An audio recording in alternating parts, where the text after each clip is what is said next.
নমস্কার, welcome to my channel. আমার channel আমার কিছু কথা। আমি অনিমেষ আপনাদের সঙ্গে। আজকে আমার বিষয় অহেতুক ব্যয়। আজ আমি যে বিষয়টি আলোচনা করছি এটা অনেকের ভালো লাগতে পারে, নাও লাগতে পারে। অনেকে মনে করতে পারেন যে এটা খুবই দরকার, আবার অনেকে আমার সঙ্গে সহমতও হবেন যে আজকে যেমন ধরুন বিয়েবাড়ি, অন্নপ্রাশন, সাধভক্ষণ, এই সমস্ত যে কাজগুলো আমরা করে থাকি এবং দেখা যায় সেই সমস্ত অনুষ্ঠানে আমরা লক্ষ লক্ষ টাকা খরচা করি। আমাদের বন্ধুবান্ধবদের ডেকে খাওয়াই, আত্মীয় স্বজনদের ডাকি, সেখানে এসে সবাই খাওয়া দাওয়া করে। খাওয়া দাওয়ার পরে কিন্তু যখন তারা খাওয়া দাওয়া করে চলে যায়, তারা কিন্তু আপনার সমালোচনা করতে ছাড়ে না। বিভিন্ন রকম সমালোচনা হয়ে থাকে। বিয়েবাড়িতে আপনি দেখা গেল মাছ, মাংস, চিংড়ি মাছ, বিভিন্ন রকম পদের আইটেম করে খাওয়ানো সত্ত্বেও যে সমস্ত বন্ধুবান্ধবরা আপনার এই অনুষ্ঠানে যোগ দিল, তাদের কিন্তু মনঃপূত হয় না। তারা খেয়ে দেয়ে যখন তার নিজের বাড়িতে ফেরে, তখন তারা বিভিন্ন রকম মন্তব্য করে।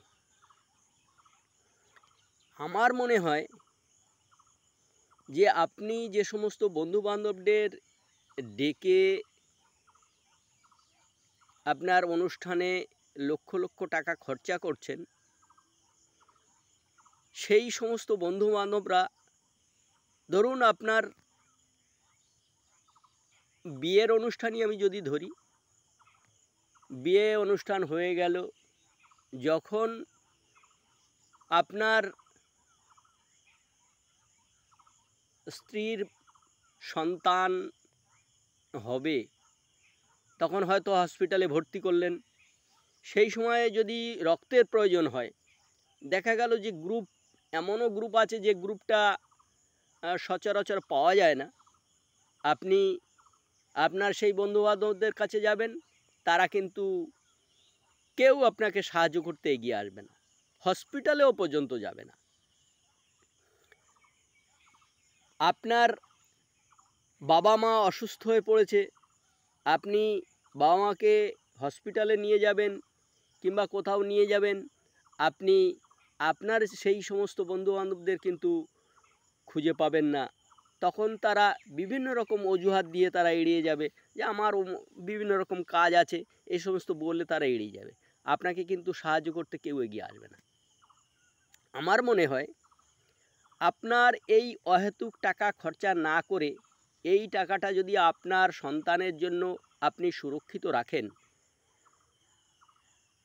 তাহলে আপনার সন্তানের পড়াশুনোর কাজে, বিভিন্ন রকম উন্নয়নমূলক কাজে সে ব্যয় করতে পারবেন, তার জন্য, আপনার সন্তানের জন্য। আর বাবা মার কথায় যদি আসি, বাবা মার শ্রাদ্ধ, মারা গেলে তার শ্রাদ্ধ আমরা করে থাকি, সেটা আমাদের সামাজিক একটা রীতি, সেটা করতেই হয়। কিন্তু তাতে আমার 1000 লোক ডেকে খাওয়াতে হবে, এত লোক খাওয়াতে হবে, অত লোক খাওয়াতে হবে, এই সমস্ত না করে ওই আপনার বন্ধুবান্ধব 2-4 জন যারা আছে তাদেরকে একটু ডেকে আপনার অনুষ্ঠানটা করা দরকার, সেটা করতে হবে। এটা আমাদের সামাজিক রীতি। আর তার আগে আপনার বাবা মায়ের জন্য আপনি যে টাকা সঞ্চয় করে রেখেছেন, আপনার বাবা মাকে কোথাও ঘুরতে নিয়ে যান, কোথাও যেখানে বাবা মায়ের ভালো লাগবে সেই সমস্ত জায়গাগুলো পরিদর্শন করান। কোনো মন্দির কিংবা কোনো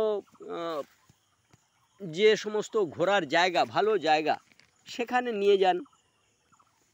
তাতে তার মনের যে শান্তি, সে শান্তিটা আসবে। তাই অহেতুক